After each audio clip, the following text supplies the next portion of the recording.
Um, the third local issue to the district has to do with transportation and conservation of energy.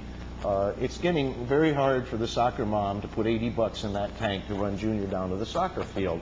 And so we need to improve our public transportation infrastructure, both within the urban areas and in connection between and from the rural areas of beautiful towns like this into, say, Worcester and what have you. And so that I can see there should be much more federal aid. Congressman Oliver sits in this wonderful position after 8 terms in office of being the chairman of appropriations for transportation, amongst a few others. And I know in my part of the district, we used to have General Electric in Pittsfield was our major industry, and we slowly creeping up underneath it to number 2 position was tourism. We tout ourselves as being the cultural vacation destination for the United States. We have the BSO visit Tanglewood, and we have summer stock playhouses, and a lot of folks come out of New York, Boston, New Jersey for wonderful weekends of entertainment. And I moved there in March of 1971. And at that time, there was a train, a passenger service from Grand Central Station in New York through Stockbridge and on up and terminated in Pittsfield, Massachusetts. By June of 1971, the last passenger train served the public, and it's only freight now. And yet, we've been trying to approach Congressman Oliver for assistance, and we have some very prominent members of our community that are working on bringing back that passenger service. Because we know that the tourism that comes mostly comes by automobile, and we know the pressures that are happening to them. And so, again, an increase in the availability of public transportation is very important to the district. And we're not seeing leadership from Congressman Oliver on that issue either. Now, there are a few issues that I might discuss with you on the national level, which have to do with our Constitution. I mean, that's what stirred me up to begin with, and I'm always traveling with my favorite copy of the Declaration of Independence and the Constitution in my pocket. I never used to do this, but because I became more aware of what it is to be a citizen of the United States and to have the rights that are afforded to us, and to come to better understand why did we establish a government to begin with, and why one that was a rule by law, not by a rule by any one man, was of course our breakaway from King George III of England.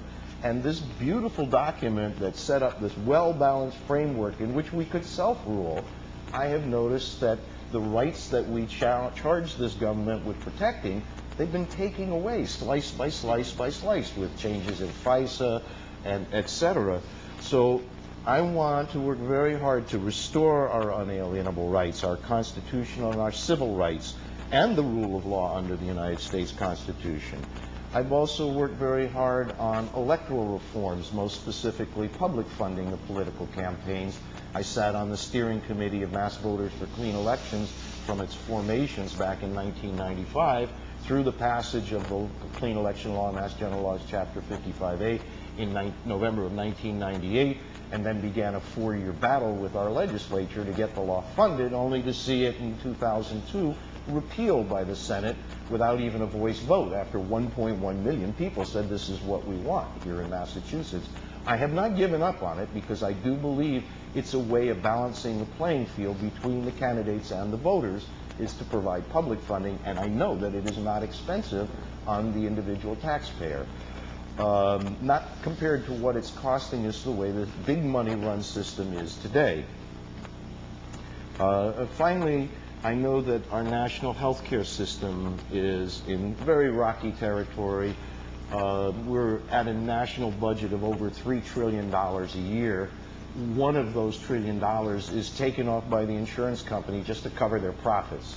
And we should have that money back for Band-Aids and surgeons and everything else that goes into health care, including more public health and more preventative health, so that people don't degenerate to the point where their health care becomes so expensive. We need a healthier nation, and we should have that. And I think the focus should not be so much on warfare, but it really should be on health care. And finally, in terms of international policies, I would like to see the immediate cessation of our foreign hostile occupations in the Middle East, and certainly no spread of it into Iran.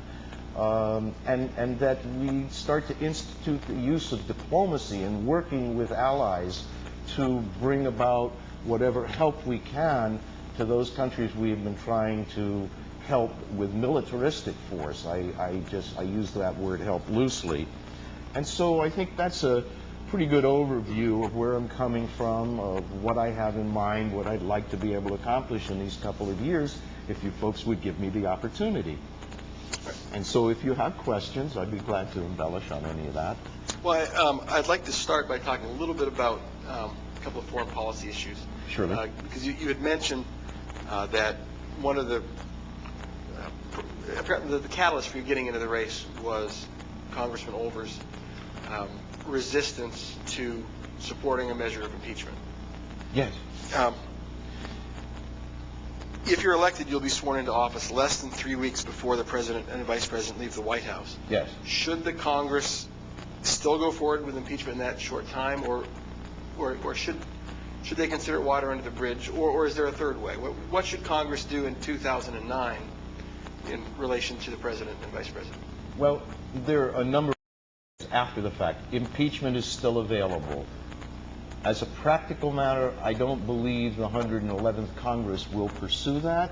I think they'll have plenty else on their plate. I mean, right now, Congressman Conyers of the House Committee on the Judiciary is telling us he's got too much on his table now to take the resolutions for impeachment that are in there.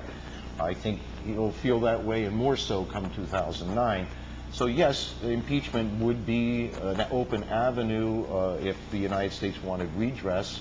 But I've recently been reading a book by a gentleman John and I heard testify before the House Committee on the Judiciary down on July 25th at the Rayburn Building. He was the prosecutor of Charles Manson during the Sharon Tate murders, if any of you are old enough to remember that. But he was recognized by F. Lee Bailey as being the premier prosecutor in the United States of America. The gentleman's name is Vincent Bugliosi. And he's just come out with a book, which I'm about halfway through, and it's quite fascinating to read the way he, as a professional prosecutor, lays out a case for prosecuting the president for murder. I know that sounds very extreme, but he contends that any U.S. attorney, state's attorney, or a local county district attorney, where in that county a U.S. soldier from that county lost his life in Iraq. And Mr. Bugliosi is quite stringent and plays out a lot of factual reference as to why the president knew that Saddam Hussein had nothing to do with 9/11, though he was leading us to believe otherwise. That he knew that Saddam Hussein did not have any immediate intention to attack us, so we didn't need to defend ourselves. But nonetheless, the president took us to this war. We've lost precious lives from the Commonwealth and the rest of the country. And it's horrible what we've done to innocent civilians that lived in Iraq. And I believe we need to make some restitution to them. And so there is also this possibility of prosecution once the president and vice president are out of office. So those are other avenues that might be available if Congress finds itself too busy to actually implement an impeachment, which would not result in a removal from office. And that isn't a necessary consequence of the House of Representatives putting forth resolutions of impeachment into articles of impeachment.